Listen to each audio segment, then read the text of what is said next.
Good afternoon, everyone.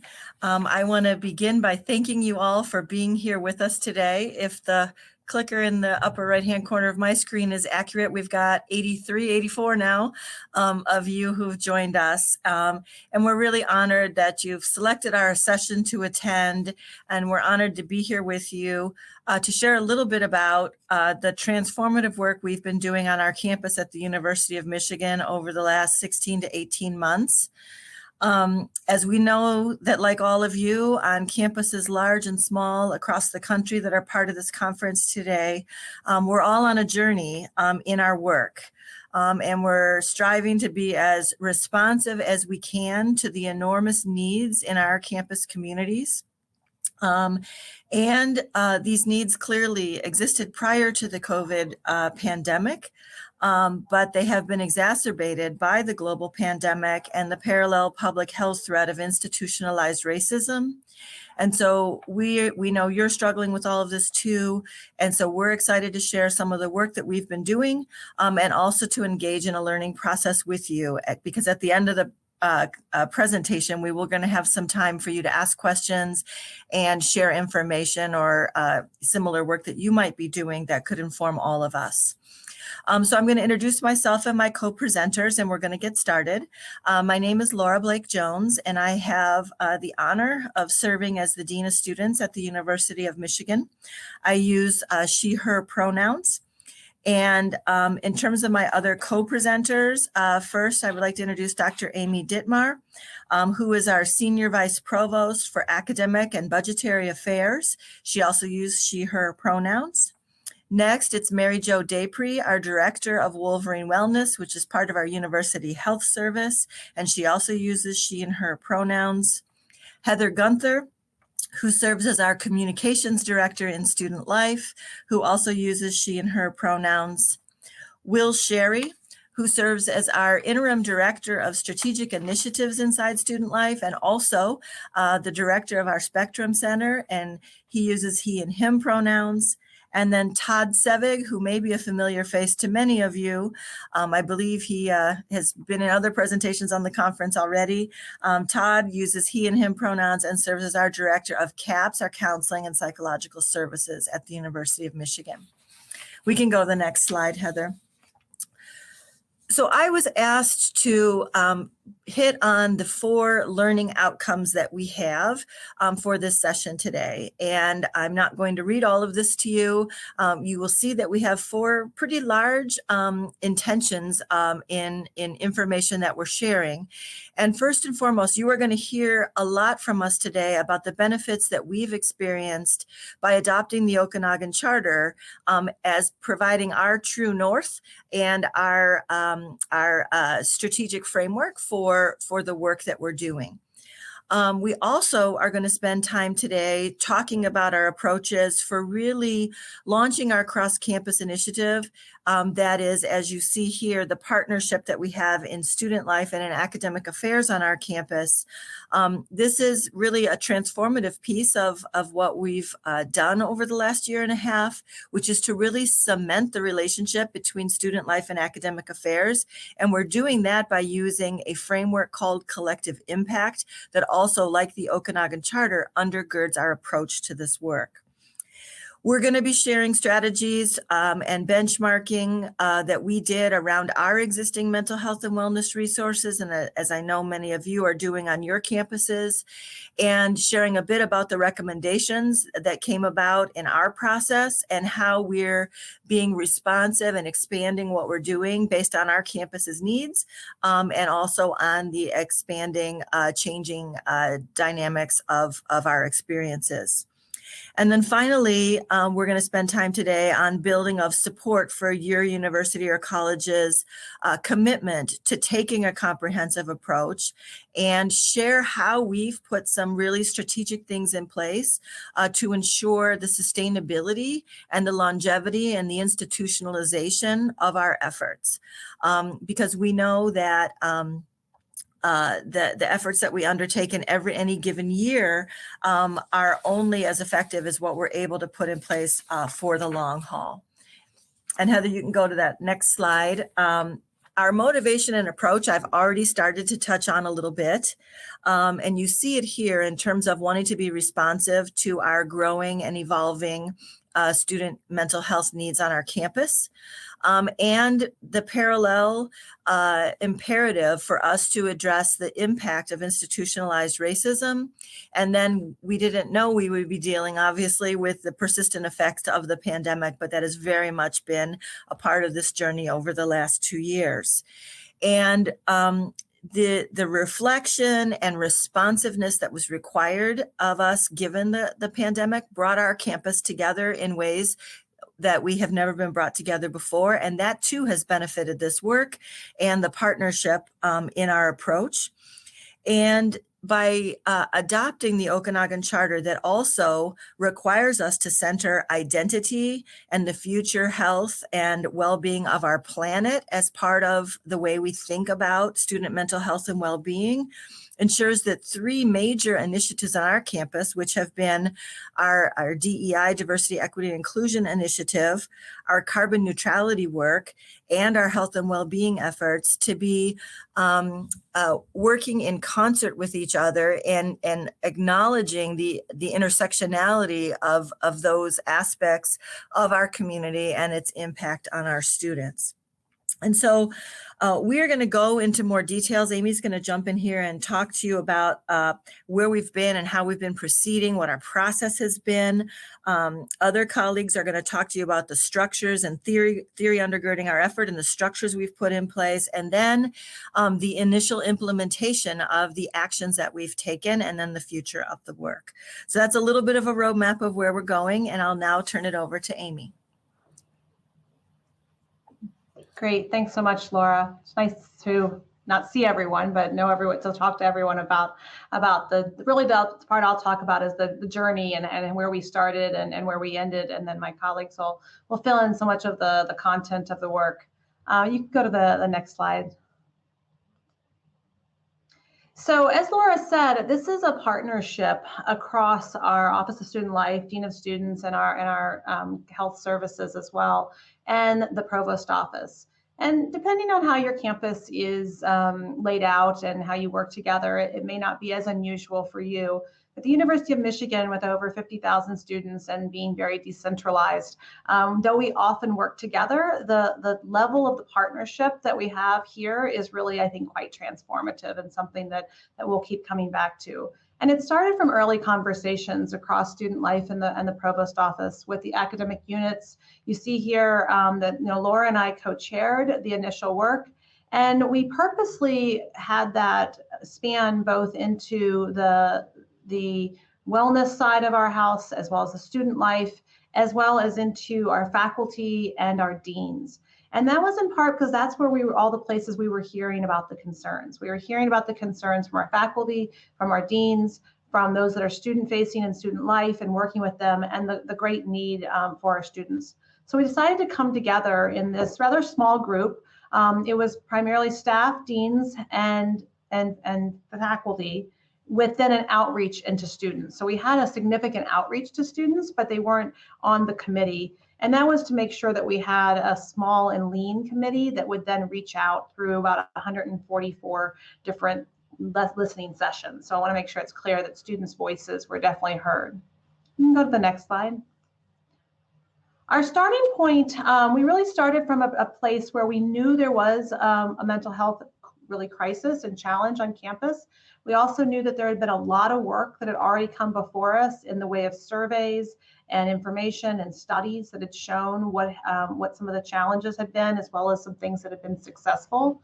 And we took and absorbed all of that and studied it all in order to explore what some innovative approaches would be to really think very broadly about how to support the whole student. Oftentimes when we talk about mental health, we think about one type of assistance, maybe counseling, and really we wanted to think about it from every avenue, from the academic side to the interactions that we have throughout campus, as well as counseling within the clinical operation as well.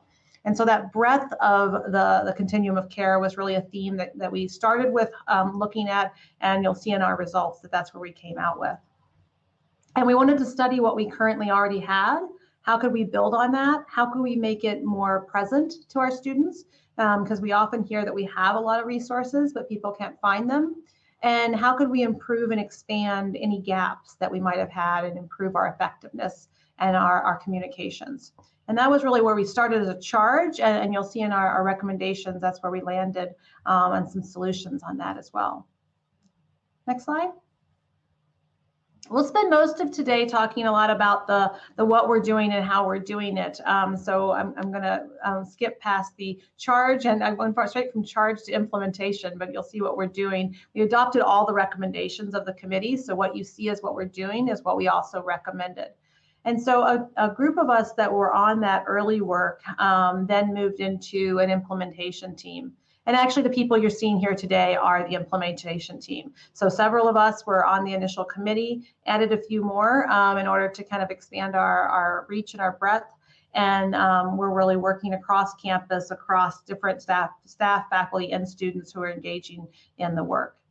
And the work specifically that we're doing, and we'll speak to you more, is, as I said before, taking a very holistic approach, really taking a very comprehensive to look at all of the resources that we have and are building and the whole student in that experience, and thinking about how we can change the culture so that our approach is both empathetic, but also that our faculty and our staff, as they're interacting with our students, are creating a care and a compassionate environment, understanding all the many stresses that Laura mentioned before, the academic stresses, but also the stresses around racism and identity that students may be facing, and the stressors throughout the community. And so thinking about the ways we can change the culture in order to be able to support people in their well-being. Along that, we found that we were quite strong in some places along the continuum of care, but there were other places that we really needed to strengthen and to fill in that full spectrum of resources. And so we'll talk a little bit about some of the things that we developed in order to enhance that. And then lastly, once we have added to the already rather plentiful resources we have and strengthened them, how could we make sure that people knew where to find them and how to get the help and the support that they needed? And so visibility and accessibility was really a key theme as well. So I'm going to turn it over now to my colleague, Mary Jo, who's going to go into a little bit more of how we're doing this and the approach that we've taken. Thanks, Amy. I am going to take us into really that top quadrant that talks about what does it mean to become, sort of center ourselves on becoming a health promoting campus. It's sort of one thing to say we want to take a holistic approach and a strategic plan, but then what does that look like and how do we move in that direction? And so we didn't have to start from scratch there either. There is a couple really important guiding documents and bodies of work that really helped us think about how to do that. And so you have heard reference to the Okanagan Charter. I'm also going to put it in the chat if you haven't seen it.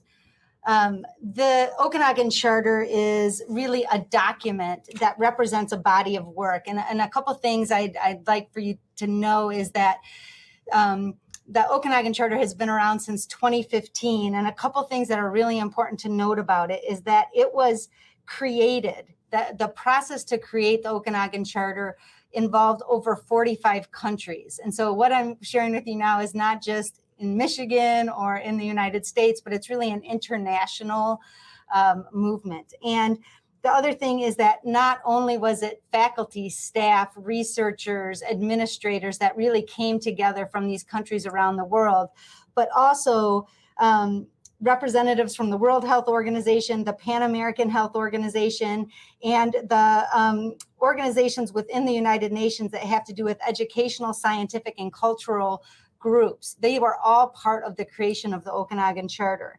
And really, what's probably most important to know is the Okanagan Charter states, or sort of pledges, is that institutions of higher education have a unique role in society to both influence health and well-being sort of society, but to also use the resources that we have on any given campus to create health promotion rather than resources for just health and well-being reaction. And so we'll talk a little bit about that. The things that you can see, and I hope some of this, for those of you who got to hear the opening keynote, talked about sort of how important systems level and policy level changes. So the other thing that the Okanagan Charter really does is start to give us some language and some framework for that type of systems level change. The other thing that it does is it really says that in order to do this work, we must engage all sectors of campus. And it can't just be done on the backs of the Counseling and Psychological Services unit or on the back of UHS or on the back of responsive units, right? And so it says that we must engage all sectors and actually elevate all voices and elevate voices that don't typically get heard or are unheard. So engage all sectors and take an explicit stance in the favor of health equity, social justice, and sustainability. And you can hear those themes from Laura's earlier comments. Heather, if you want to go to the next slide.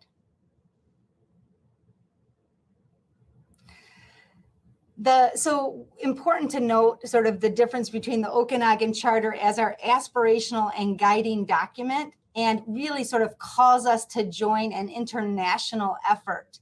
But one of the things that's really important is sort of the how. How do you do that? How do you sort of live into this aspiration of embedding health and well-being into all aspects, right? All aspects of the work and of campus. And we really chose to use what is called the collective impact model. And we'll talk a little bit about this, but collective impact was originally written about in a Stanford Innovation article in 2011. But what you can see from the slide here is that it actually describes an intentional way of working together and sharing information for the purposes of solving a complex problem.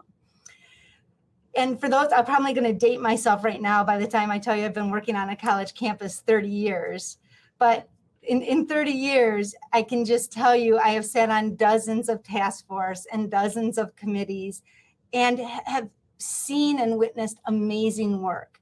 But one of the challenges is that it's not often sustainable. Sometimes they are based on a person, sometimes they're based on administration, sometimes they're just based on a reaction to something happening.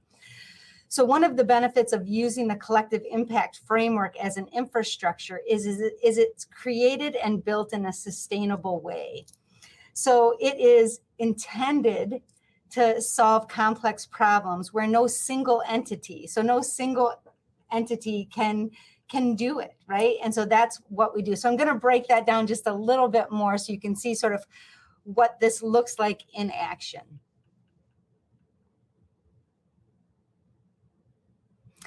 So before I sort of show you what this looks like on campus, I'm just going to get us all on the same page about what does it mean to use a collective impact framework. There are 5 conditions. And I think the other thing that I would say is collective impact is also an evidence-based framework where there is really good data on entities that have used collective impact to move the needle on very stubborn, complex problems. And what they found out is that there are 5 conditions of collective success for entities that use the collective impact framework. And so they are each listed here with the puzzle pieces, and all of them are critical to success. So this common agenda of a shared vision. So it's not that we all don't have our individual work. Laura still has her Dean of Students work. Amy still has her Provost work. Todd still has his CAPS work. And we create a common vision for this bigger complex problem.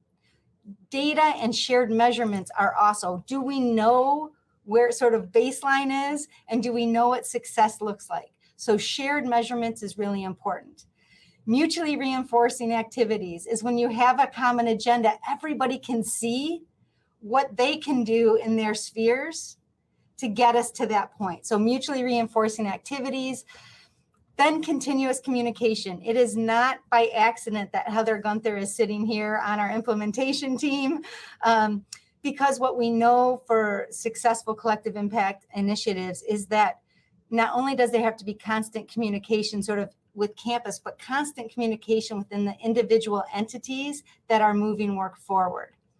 And then the last is a backbone organization. And a backbone organization really just means, this is probably the biggest difference between sort of committee and task work and a collective impact process, is that we actually name and intentionally sort of recognize that there is going to be an organization or a unit that helps move this work forward. That's just part of the work. And so those are the 5 conditions of collective success when people use this collective impact framework.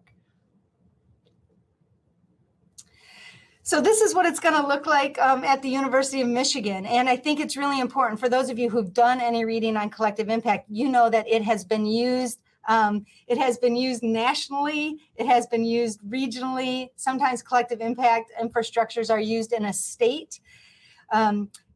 We really became first aware of it because we were using it in the state of Michigan to address young people who are aging out of foster care. There was a collective impact initiative in the state of Michigan. So what we're doing is sort of taking that framework and adapting it to an institution of higher education. And so what you can see here is, how do we do that? How do we start to elevate and include more voices at the table to do this work together? And so what you're seeing here are very typical sort of organization of how collective impact happens. But one of the things I'd like to know is we had a little bit of practice. So starting in 2012, Student Life at the University of Michigan had what we would call sort of like collective impact mini. But we had some impressive movement with it. So the thing I would tell you is that there's an advisory council. Even though that steering committee box looks not that much bigger, the members part is the thing that I'd like you to take special note of. It's diverse staff from academic schools and colleges and student life areas. There's that partnership that Amy and Laura were talking about in their beginning, is that we bake it in to be sustainable over the long time. And then the well-being networks. What's really important is that we have a constant source of give and take of communication from staff, frontline staff, middle management staff, staff who are doing the work, and also students. And so part of this work will be an ongoing staff well-being network and a student well-being network. And they will always have representation on that steering committee. And then you can see the backbone support organization, that this backbone will have executive officer leader or AVP leadership support. And then Wolverine Wellness will be used not to be the creators, but to be the facilitators of the doing. And so that you can see that. And we're going to talk a little bit more about the initial work teams later on in the presentation. But the asterisk that's down there is what you can imagine is that these work teams will evolve over time as we evolve, as issues evolve, as we solve some things, but other things become apparent. And so what will happen is that this format will continue, but the work teams that we sort of stand up will change over time. And so I'm just going to end this with sort of the reason why we picked the collective impact framework. And I think you can see that it sort of aligns with some of the values that we talked about earlier. But collective impact in its core is designed and implement an initiative with the priority placed on equity. And this was so important. It's so important to the work. It's so important to the work done at the University of Michigan across the board. It includes community members in the collaborative, and so that there's not sort of an in and an out crowd. It uses data to continuously learn, adapt, and improve. And then here again, you're going to see the systems level leadership. And it's not, you're not hearing me say that great programs and great educational interventions and great one-on-one things are not amazing. They are. But this is actually asking us to look at this through sort of a systems policy viewpoint, where we focus on program and system strategies. This particular framework also builds a culture that fosters relationship, trust, and respect. And it's also meant or created to customize for local context. So one of the reasons is that if you just think about Washtenaw County and the universities that are in Washtenaw County, it might be very different for Eastern Michigan University than the University of Michigan, WCC, Washtenaw Community College. You can use the same framework, but you can also customize it for the local context of what's showing up in any individual community. Heather, I think that might be it. And so I'm going to just sort of reorient us back to our original 4 buckets. So that really was how we're approaching that holistic approach that can have a sustainable infrastructure. And I'm going to pass the baton to my colleague, Todd, who's going to take it from here. All right. Thank you, Mary Jo. So I'm going to walk through the other 3 boxes of those 4 boxes, quadrants that we showed you, and sprinkle in some examples for us. And as we do this, I invite everybody to, whatever flashes through your head from your campus, start to think about things that you might develop in your campus. So as the box says, it says foster a culture of empathy, care, and compassion to mitigate stressors in the community. So I want to start with the last phrase, stressors in the community. So stress exists in academic and all our other environments, and it's actually not all bad. And even we know that bad stress is going to happen.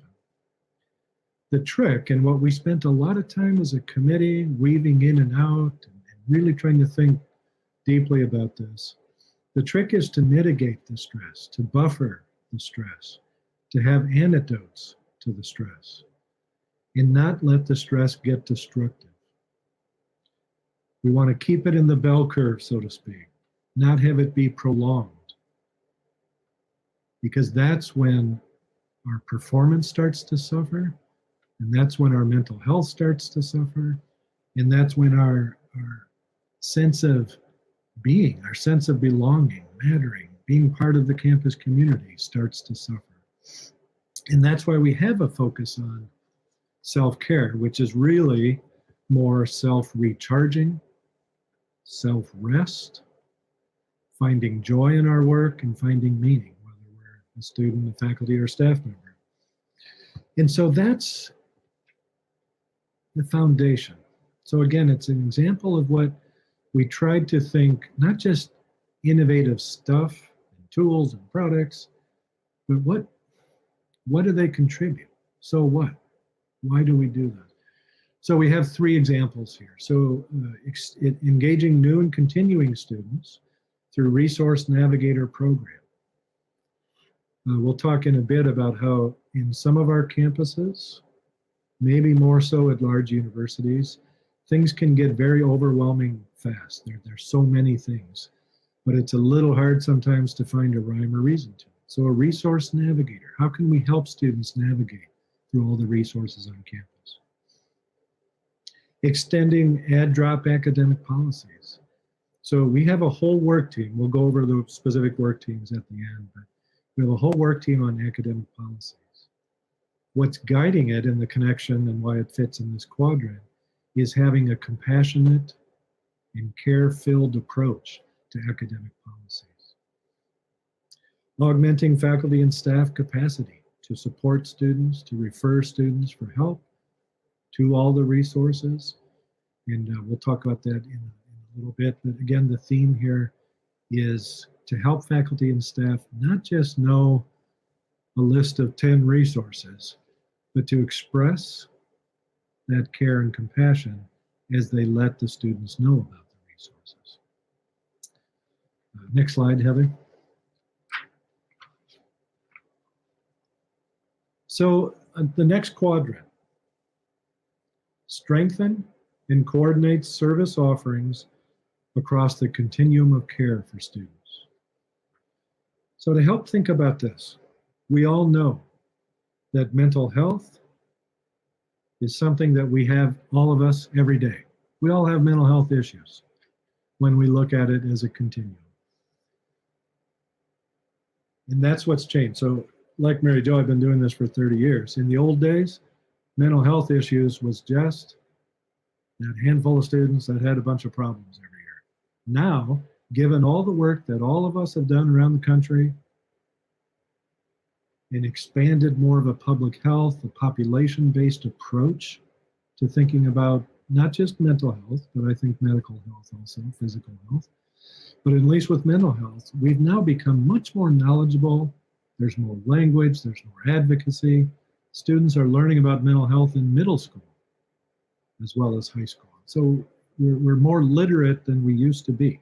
I think we have some ways to go, but we're more literate. And so mental health does exist on a continuum. Where we differ is where we're at on that continuum. So campuses all over, including all of you here, have now paid attention to, I think, a broader range of the continuum. In some ways, for us, all 50,000 students could use a little mental health support. It's just that it's different kinds of support for different kinds of students at different times of the year. So you can see some of the things that we have here as examples. We've started to create a well-being academy, which is pretty vastly expanding wellness coaching. Mary Jo has done a wonderful job leading this effort. We now have a host, a cadre of people involved in providing wellness coaching. We've launched a new online peer support program. And what I would add to this is peer efforts. We have a group peer support counseling. We have individual peer counseling. And this year we've added, through the work of the committee, we've added a peer support program, which is online. And so we're really trying to capture what a lot of us know and think about the student energy of the students who won the awards. And those of us on the committees read a whole bunch of other runners-up, if you will. It's an example of a ton of student energy in the last few years around mental health, both providing support to fellow students, but also advocacy and really trying to make our campuses better.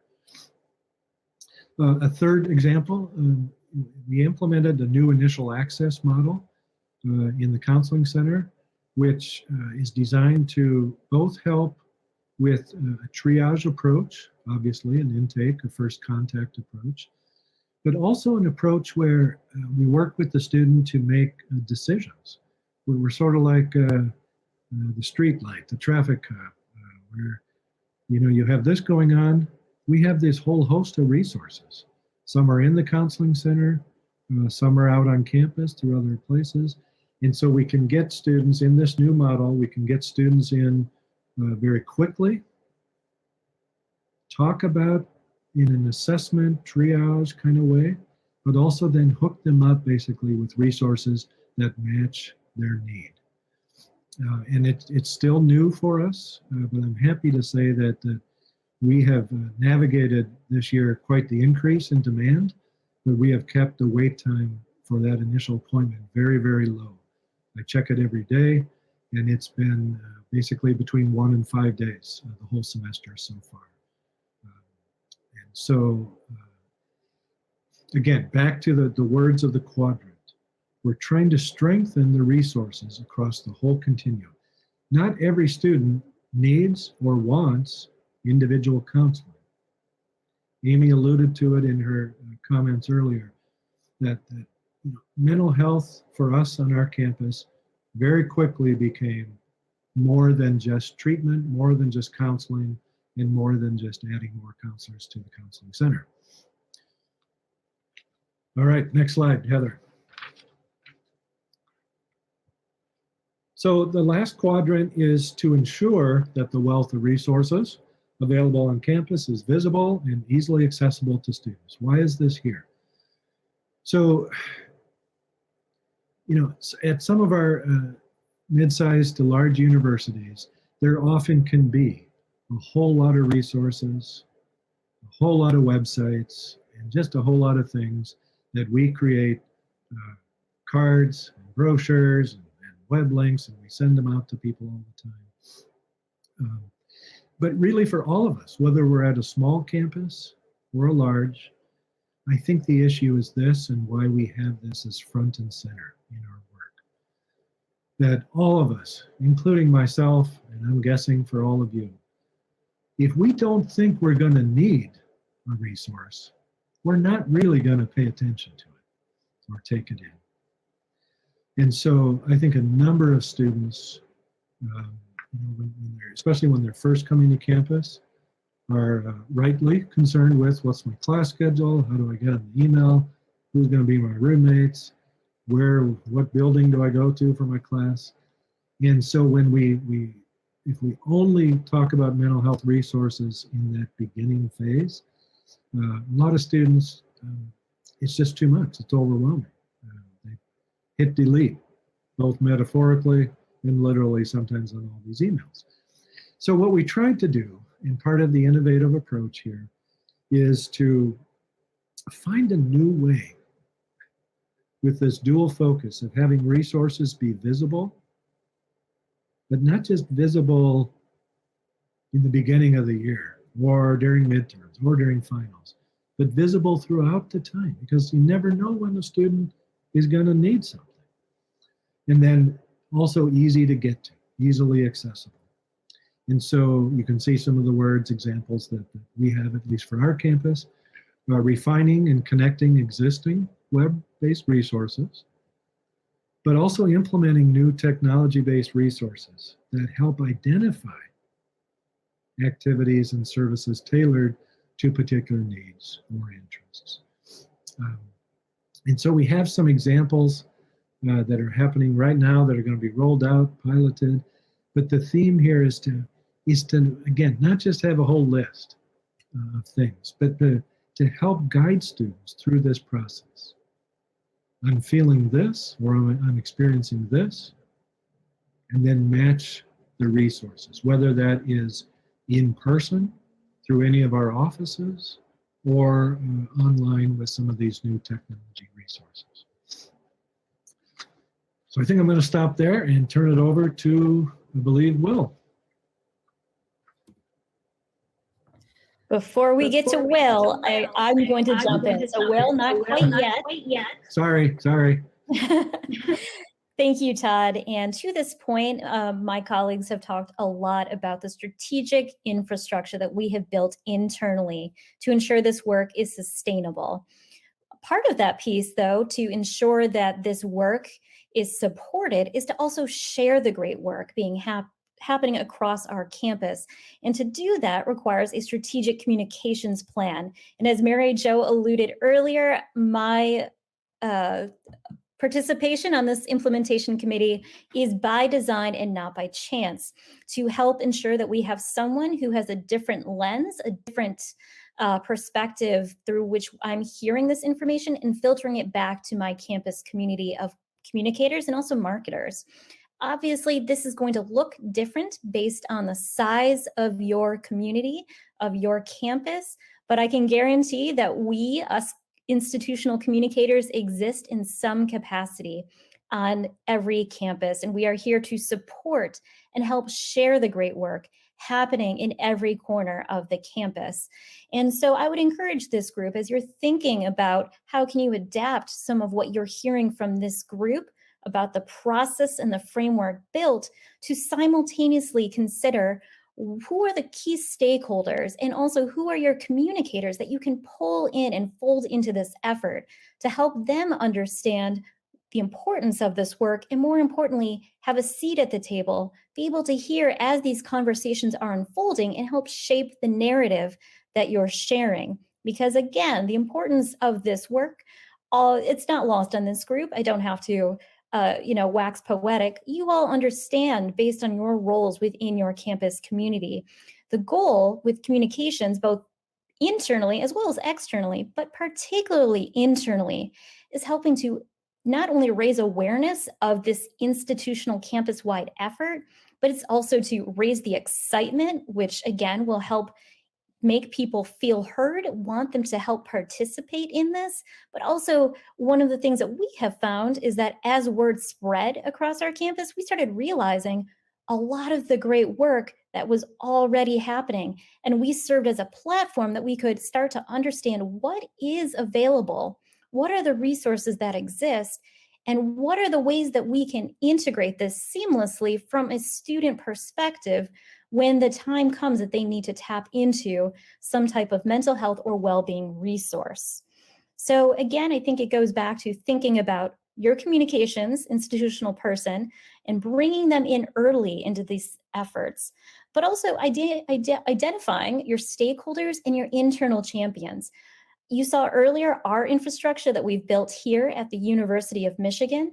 It will look a little bit different depending, again, on your campus size, but also you want to find who are those people that can share within their units, recognizing, similar to trying to reach our students, no one communications channel will do the trick. Same is very much true for reaching your own internal audience. Certainly students are one of them, but also your faculty, also your staff.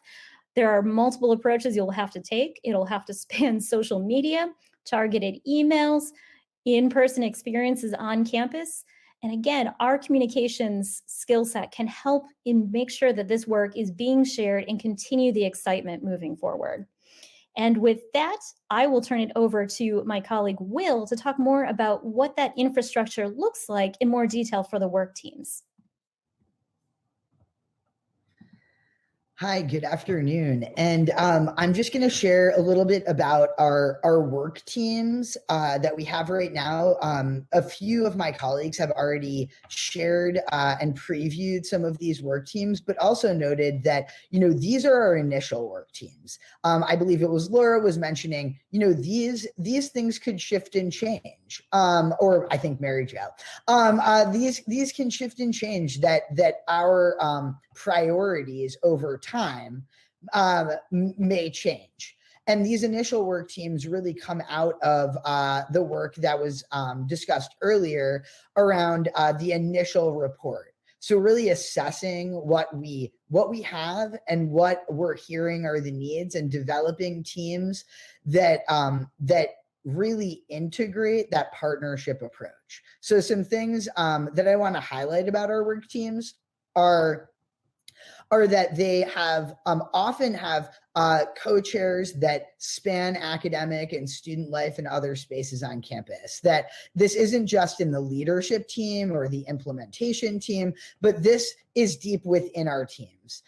We also have student representation throughout our teams. So I know we spoke to how student voice was integrated into the original assessment and reporting, and students have been integrated into these work teams as well, reaching out in places around student leadership, as well as to students who may not have formal roles on campus, to join into things that they can be a part of developing and making change. So some of these initial work teams include identity and well-being, and technology usage and service delivery and resource mapping, faculty capacity building, access improvement, wellness coaching expansion, student engagement, graduate professional student needs, and academic policies impacting well-being.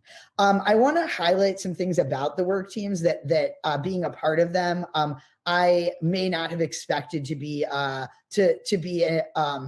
benefit of this structure and being a part of a collective impact approach. That a lot of times on campuses, certainly as big as ours, we have lots of work, and I think Amy was talking about it, kind of, all over. Like, we've got a lot of things going on all over the place. And this effort this morning, I was in a meeting and it got described as a hub. It brings things in and then allows us to connect them with the right people. So one example of that is probably like on your campuses, we have a lot of conversation about how students know what resources are available. There is so much, and yet so much can be missed. And so it's part of our job to make sure people have access to that information. So bubbling up in one project might be, we need to think about communicating resources, but maybe no one in that team really works with technology. And so we're able to really kind of say, okay, well, we have a technology team that can go source what exists out there? What are we using on our campus? Why? What are the opportunities? And a student engagement team can continue to focus on how would we use excellent technology? What would that look like? What would our technology needs be? And we can communicate across these teams. We are going to be piloting sort of at the nexus of that example, platform called Rara, which really brings together a lot of these different teams. So it's a pilot initiative to connect students via an online platform that connects their Google Calendar, their class schedule, their extracurricular activities, their personal appointments with searchable ways to learn about resources in language that students use. So it's basically a giant connectivity platform that doesn't recreate our campus platforms, but integrates them. And when you think about how many things go on in that platform, and we're going to be piloting that with a group of students, mostly our housing undergraduate and graduate students. And when thinking about these teams, we need so many of the expertise of these teams for an initiative like that to be successful. And so this structure allows us to not continue to, in perpetuity, create teams, but really start to kind of focus our energies and efforts and streamline them and communicate across spaces. So it's been really great as an opportunity to collect like work that's happening around campus and give it kind of a home where we can communicate across. And we're really excited about a variety of pilots, the Rara platform included, where we can start to really connect students to all of the things that we have available.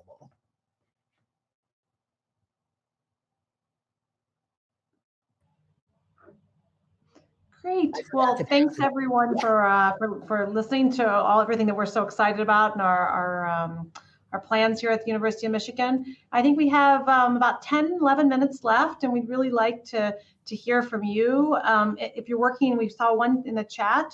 Perla mentioned a similar program that they're working on in Australia. But if you have things on your campus that you're working on, opportunities or challenges that you might see in moving this forward or something similar on your campus, or any questions, we'd love to hear from you. Now, Laura, did you have anything else you want to say wrapping up? No, we put these 3 questions on the slide to get you thinking. So first and foremost, if you have any questions of us that we missed going into a detail you're interested in, but we would love to hear from you. And also, as we collectively think about the opportunities and challenges this presents. So, and if you've got a question or a thought that doesn't hit one of those areas, that's fair game as well. So Mary Jo, how will folks, are we moderating from the chat any questions we have already? I think Will Heiniger is helping us monitor the chat. So Will, if you can let us know. Yeah. So far no questions at the moment, but Perla did share the link that she had talked about for the program developed in Australia.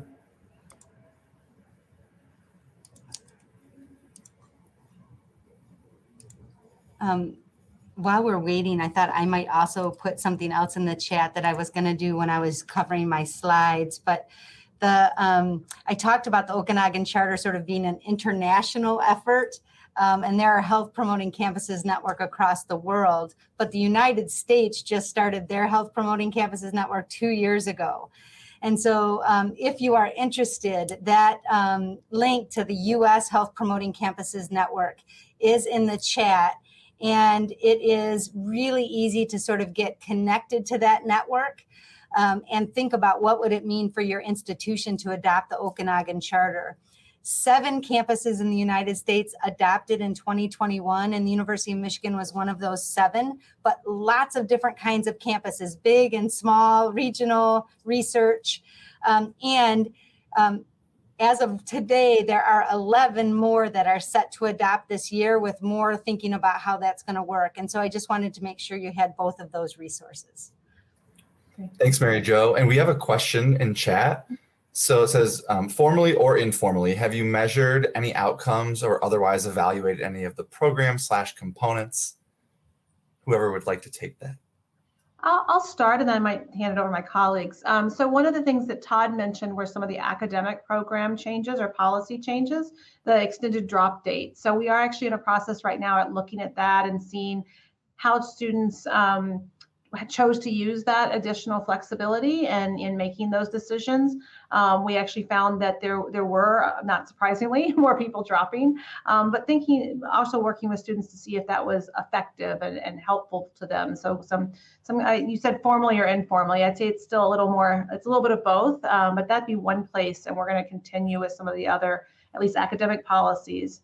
I don't know, Todd, did you want to say anything about the way that CAPS has restructured itself and some of the impacts that that's had on students getting in? I know that's another place we've seen some measurement and evaluations.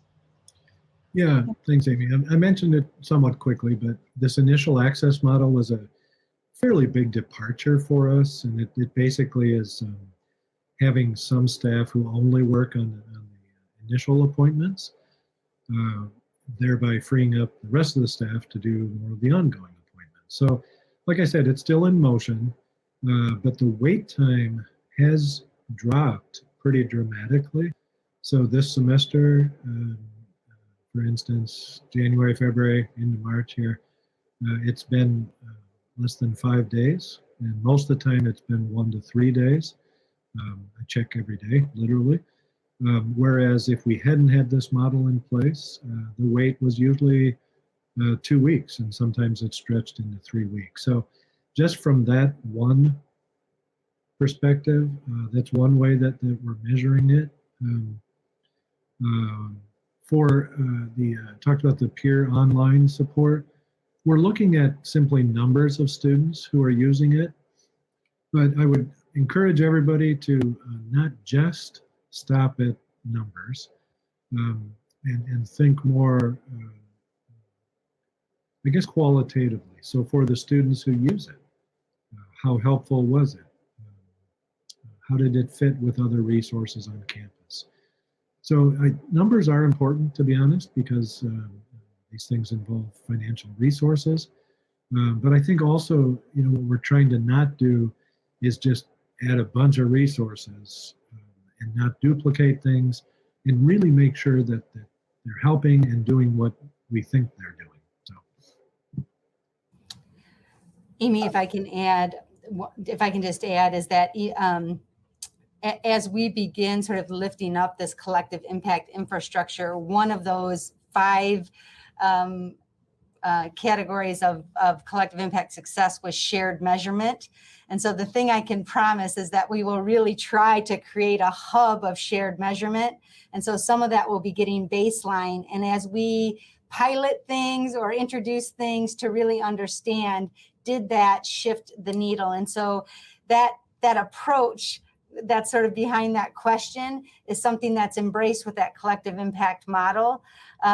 And many of you, we've all sort of gotten accustomed to sort of seeing dashboards with COVID, lots of different kinds of dashboards. And so to think about what would that look like? How would we sort of hold ourselves accountable with data and sort of share the data and the measurement of how we're measuring success and effort?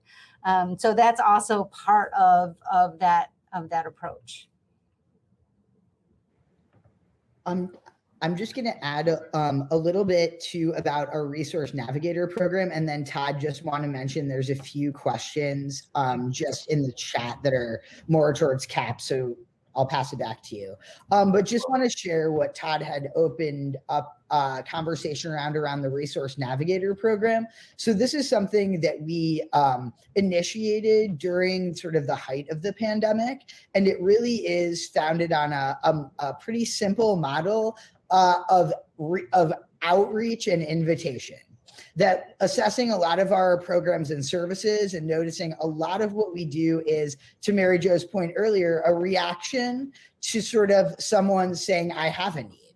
And this, I understand my need enough to reach out here or there. And so what we did was, in response to knowing that, as well as knowing that during COVID and still as we experience COVID, there is a lot of isolation.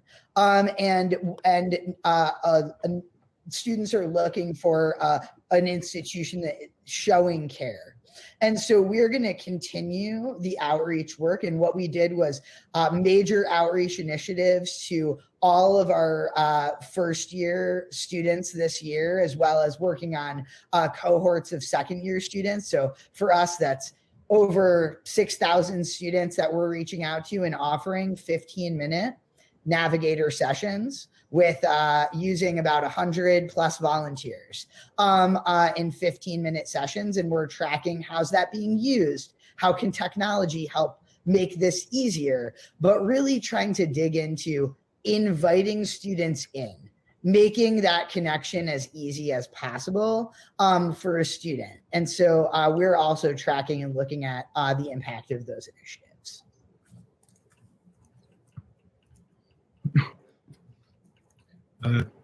Thanks, Will. So I am looking at the chat there. So there was a question. We had an event for a number of years that we called a community campus connection event, community provider. We would invite psychologists, social workers, psychiatrists from the community to an event here on campus where we talked about the resources on campus, with the thinking being that if a private practice person is working with the student, they're doing great therapy, but they also have then easily, readily accessible knowledge to all the resources that could help that student on campus.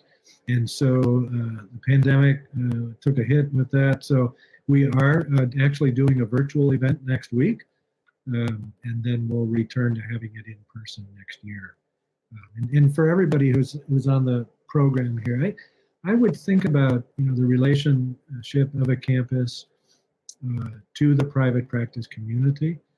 And this was true in the days before all the quantity and the demands and so forth. So I just think it's a good thing to do, and we're going to continue that. There's an interesting question here that we could spend probably the rest of the day on, but it's around how do you allocate resources for students who need long-term work and going. And what I would say is I think each campus has to decide where they want to be conceptually with that. I don't think it's a one answer fits all. It's a tricky balance between having enough resources on campus, but then realizing that we're probably not going to be able to treat every student every month of the year for every issue for every year that they're on campus.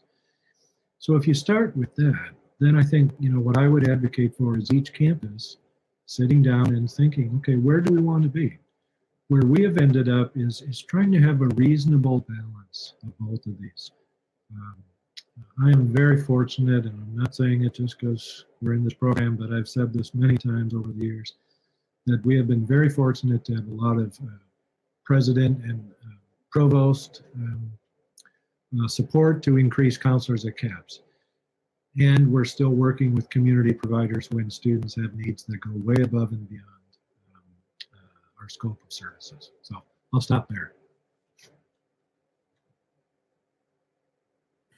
Thanks, Todd. And sorry that we've run out of time. I did just put in the chat the invitation to reach out to any of us if you have additional questions. Mayor Jo, did you have anything else in terms of wrapping up before we all sign off and let people get to their next session? No, just great gratitude for everybody. And hopefully this is just the beginning of conversations about this type of work. So thank you so much.